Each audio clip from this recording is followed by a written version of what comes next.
Assalamualaikum warahmatullahi wabarakatuh. Saya mohon izin share screen.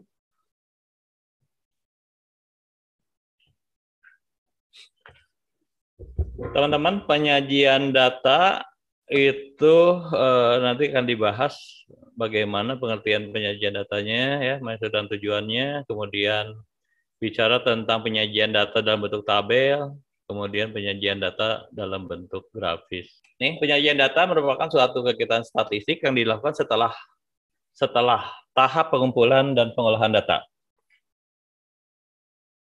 Dibuat untuk memberikan deskripsi melalui data dan memudahkan untuk mengambil keputusan dalam pembuatan laporan hasil penelitian, ya, penelitian atau laporan kegiatan kita.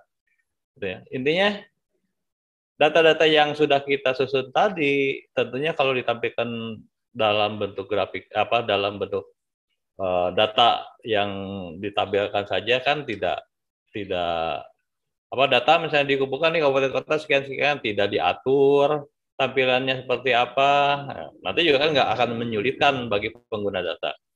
Kemudian maksud dan tujuan penyajian data ini membandingkan beberapa variabel, kategori pada waktu dan tempat yang berbeda, meramalkan perubahan yang terjadi bisa dengan seriesnya, mengetahui adanya hubungan dua variabel atau lebih, serta memberikan informasi yang akurat. Teman-teman, itu kalau misalkan memberikan peramalan, jangan ditanya Pancap mengenai bagaimana meramalkan jodoh ke depan ya. Itu agak susah kalau dihitung dengan statistik gitu loh. Bisa dihitung pakai tabel kontingensi, tapi hasilnya mungkin tergantung juga usaha dan upaya Anda untuk mencari jodoh tersebut ya. Gitu penegasannya dari Bu Ira, kalau peramalan jangan ke saya gitu, tapi kalau pelamaran bolehlah. Itu selanjutnya kita ingin coba membahas terkait dan bentuk penyajian data dalam bentuk tabel dan grafik. Kemudian kita bicara ke grafik. Sama halnya dengan tabel, maka grafik juga mempunyai syarat, yaitu memiliki judul grafik, badan atau isi grafik, dan catatan kaki atau keterangan. Judul grafik itu harus singkat, jelas, relevan, dan menjelaskan apa yang disajikan, di mana, dan kapan.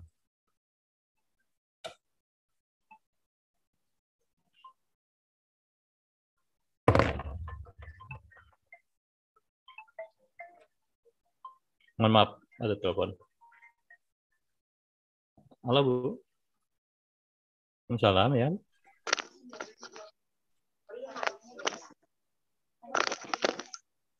Jadi teman-teman, ini standar tabelnya itu adalah standar tabel yang digunakan oleh BPS dalam penyajian data. Kami berharapnya nanti ke depan teman-teman dalam menyajikan data dalam bentuk tabel ini bisa mengikuti atau memanfaatkan panduan yang ada tersebut. Kenapa? Karena itu juga memudahkan nantinya ketika kita memiliki standarisasi tabel yang jelas, itu juga memudahkan kita apabila kita melakukan pengolahan. Jadi ini tuh nanti kita misalkan, oh ini tuh tabel kolom yang ini, kolom nomor sekian dan kolom nomor sekian untuk diperbandingkan. Misalkan ketika kita akan menghitung proporsi atau kontribusi terhadap ini tertentu atau pengolahan lainnya gitu. Nah jadi sebenarnya tadi juga ada yang sempat menanyakan bagaimana membuat infografis di chat itu. Bapak bisa melihat kami tuh punya dua kali webinar tahun lalu. Kita bikin sampai 2 sesi itu.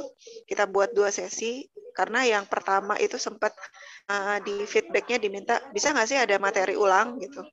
Nah, akhirnya kita bikin sampai 2 kali itu materi visualisasi. Itu bisa dicek di YouTube-nya Diskominfo, Pak.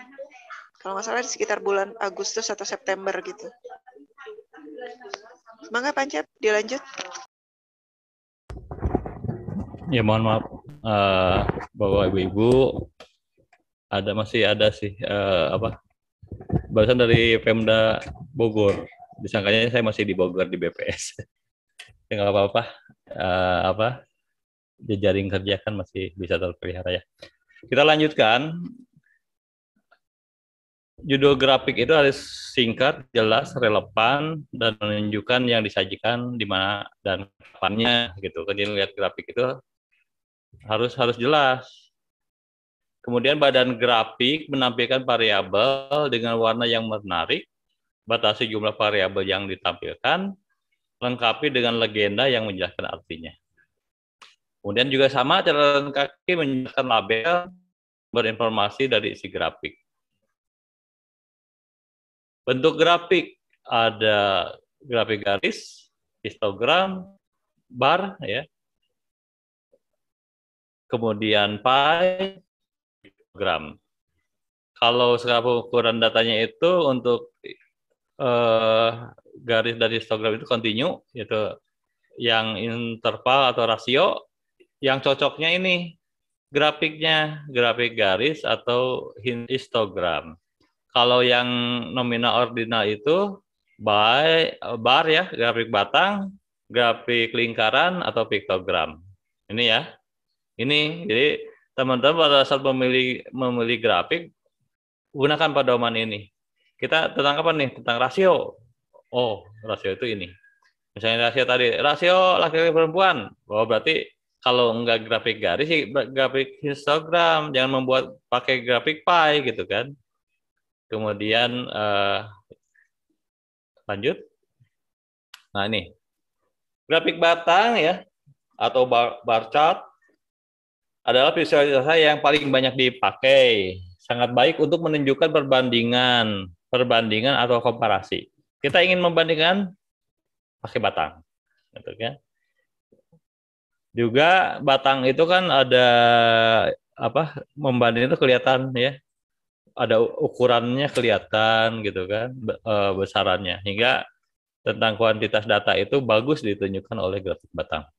Kemudian membuat audien mampu mendapatkan kesimpulan dari komparasi grafik batang. Tampilkan kesimpulan dari bagian judul grafik tersebut. Nah, seperti ini penyajian grafik batang ya. Jangan lupa ini judulnya, penjualan kamus bahasa. Ada karakteristik yang dijelaskan bahasa Indonesia, Inggris, Prancis. Ini jumlah terjual ya, judul di kirinya ada. Kemudian ini waktunya ya, penjualan ininya ada legendanya. Seperti itu. Nah, grafik batang juga tidak kaku seperti yang tadi ya.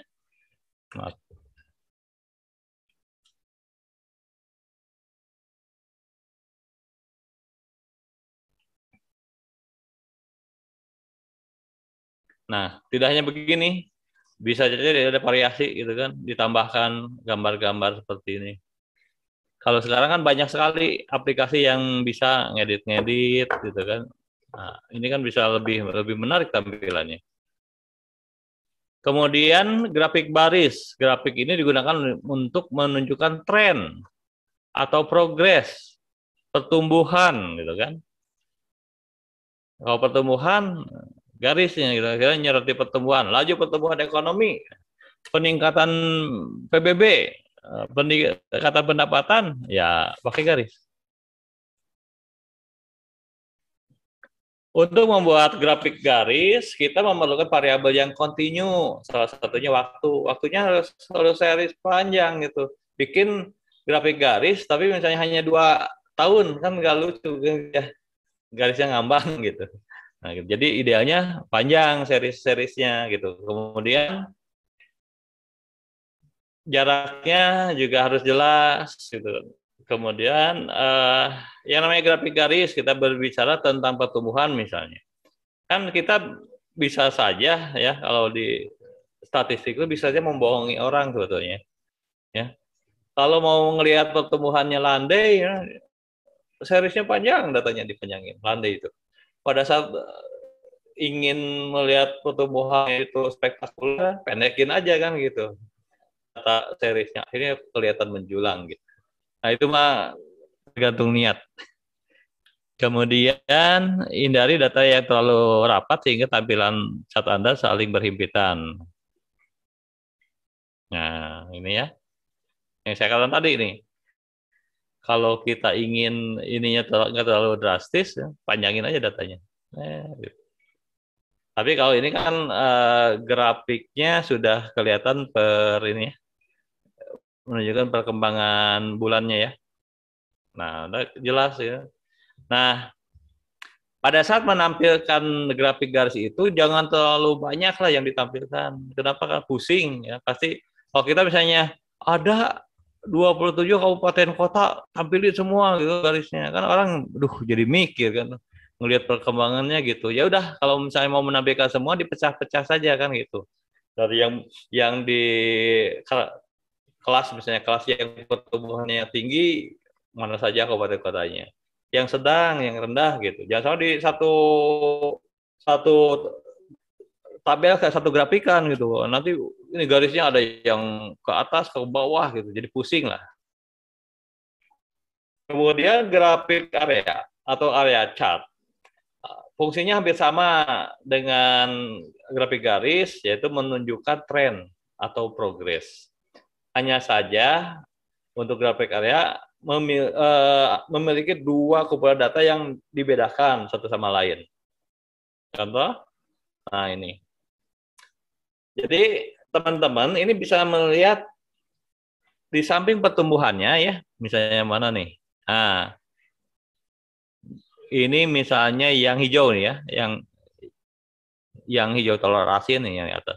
Di samping kelihatan pertumbuhannya, juga kelihatan dia kontribusinya. Lihat nih, di tahun terakhir dia lebih besar nih, ya, lebih besar kontribusinya dibandingkan dengan yang lain. Yang mengalami penyusutan mana ya? Bersama yang kuning menunjukkan pergerakan datanya, tapi dia memperlihatkan penyusutan kontribusinya pada kondisi terakhir dia menyusut nih. Beda dengan yang hijau yang bawah tuh. Dia awalnya nggak ada, kemudian mulai muncul, turun lagi datanya, tapi berakhir dia kontribusinya lebih tinggi dibandingkan dengan yang kuning, yang merah, atau yang biru. Itu ya, jadi niatnya mau menampilkan apa? Hanya menampilkan pertumbuhan saja garis. Ya. Hanya ingin menunjukkan pertumbuhan dan kontribusinya garis dengan grafik area. Ya. Nah, ini kan kelihatan tuh seperti apa biar tampil menarik. Nanti 3 dimensi nih ya. Dibuatnya ada yang di sini di depan, ada yang terus sampai di bawah. Kalau menampilkan grafik area chart yang 3 dimensi ini, perhatikan datanya dilakukan sortir dulu. Yang angka-angka yang besar nanti simpan di paling bawah, paling belakang. Yang angka-angkanya kecil-kecil simpan di depan. Gitu. Jangan salah. Kalau menampilkannya itu terbalik, nanti yang tingginya di depan, yang di belakang nggak kelihatan. Kemudian grafik lingkaran atau pie chart. Ini adalah pilihan terbaik untuk menunjukkan proporsi suatu data. Komposisi ya, komposisi suatu data. Kontribusi, ini dibuatnya dalam grafik lingkaran pie chart. Memilah menjadi beberapa pie chart ada keputusan bijak. Nah, seperti tadi ya, di grafik garis juga dipilah-pilah saja, kelompokkan. Kalau misalnya ada data yang kecil, jangan dipaksakan. Ya.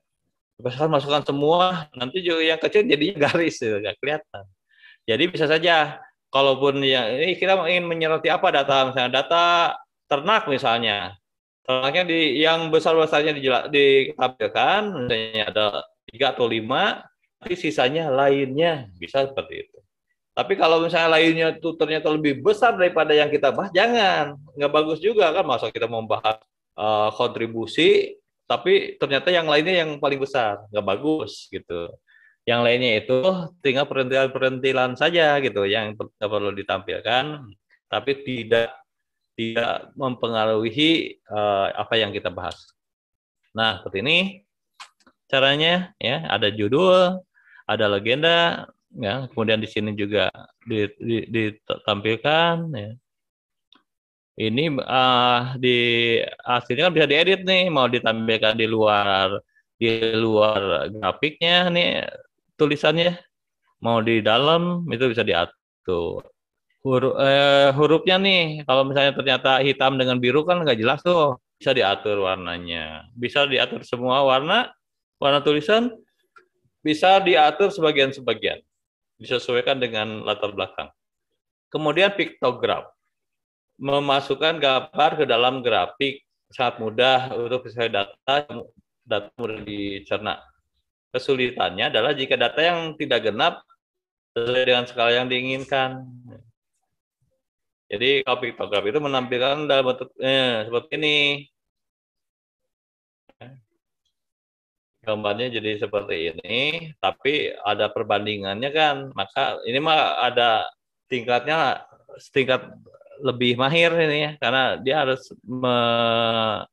ada editan gambar. Nah, seperti ini contohnya, karena ini penduduk, ini ditampilkannya dalam bentuk per orang. Sudah tidak perlu lagi di sini ada di sebelah kirinya ya skalanya berapa, cuma saja nanti di bawahnya ya di dalam keterangannya dituliskan nih satu gambar ini mewakili berapa data. Kan jadi menarik ya, tidak hanya biasa. Kemudian diagram pen menunjukkan data infografis yang terakhir adalah ini memahami jumlah data sekaligus irisan antara satu data dengan data lain. Visual diagram pen yang baik memiliki konsistensi ukuran dan warna. Jika perlu ada legenda yang menjelaskan warna di diagram pen tersebut. Penyederhanaan data adalah teknik terbaik untuk diagram pen. Seperti ini. Kita ingin untuk irisan-irisannya gitu. Contoh di mana, dinas mana nih? Saya lihat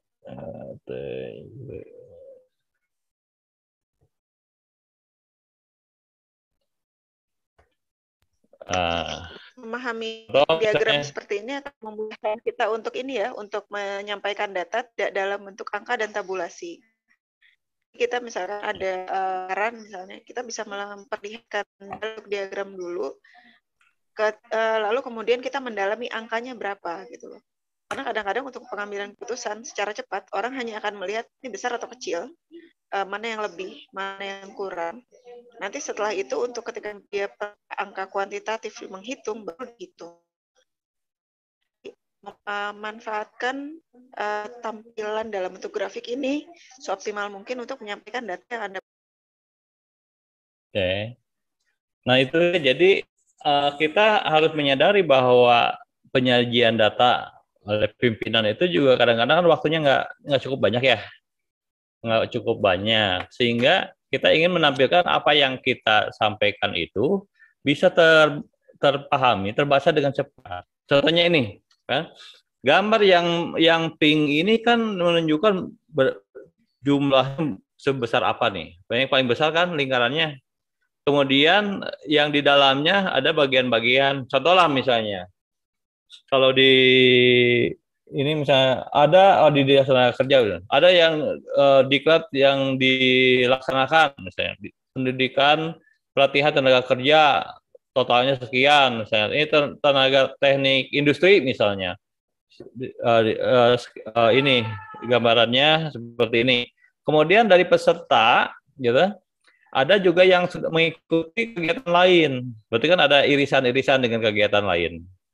Ada yang misalnya ikut juga pelatihan untuk misalnya ada pelatihan las, pelatihan menjahit dan sebagainya. Nah, ini dibuatkan seperti itu. Jadi ini menggambarkan jumlah datanya sebesar apa, juga jenisnya dan interseksinya atau irisannya dengan kegiatannya. Seperti itu.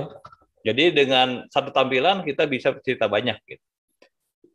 Kita ya memberikan grafiknya simple, tapi nanti pimpinan yang akan banyak bicara gitu ya. Oke, ini gambarannya. Nah, juga ini sama nih. Kan kelihatan nih. satu kali pandang aja kita tahu, wah ini nih, berarti yang paling dominan ini grid, gitu. Kemudian yang paling kecil pre.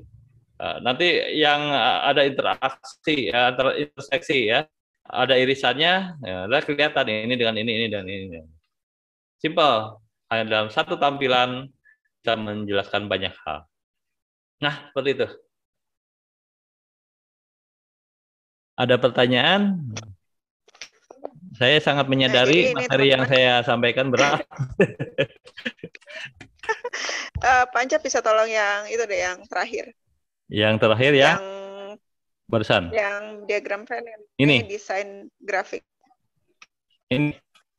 Nih teman-teman, ada baiknya teman-teman tuh belajar sesuatu yang namanya elevator pitch. Elevator pitch itu adalah bayangkan teman-teman berada harus menjelaskan sesuatu sambil bareng di lift. Lift itu berapa detik gitu loh, tidak sampai 1 menit lift itu, dari misalkan dari lantai tertentu sampai lantai yang diharapkan. Elevator pitch itu bagaimana meyakinkan seseorang di waktu di mana dia berada bersama kita di dalam lift. Nah ini misalkan contoh kita memakai yang ini.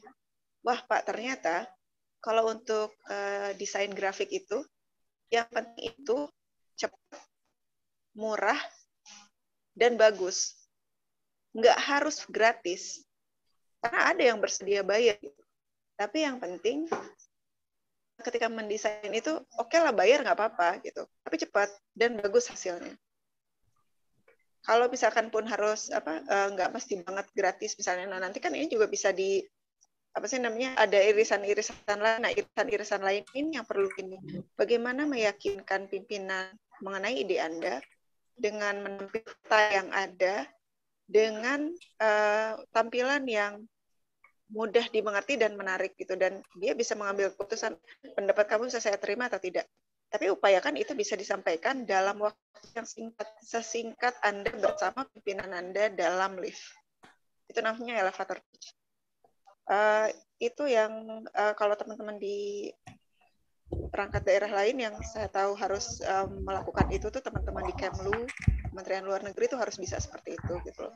Jadi policy brief mereka tuh harus bisa disampaikan dalam waktu kurang dari menit. Harus bisa meyakinkan pimpinan kurang dari 1 menit. Ini juga elevator pitch itu bisa jadi bahan ketika sesuatu kepada perangkat daerah lain atau kepada bahkan bagaimana meyakinkan orang dengan menampilkan data dalam bentuk yang mudah dipahami, eye-catching kalau kita bilang. Ini akan bermanfaat ketika teman-teman menyampaikan data atau kemajuan atau progres dari pekerjaan atau perangkat daerah kepada lingkungan internal ataupun lingkungan yang lebih luas, misalkan ditaruh di Instagram. Sekarang kan zamannya medsos ya.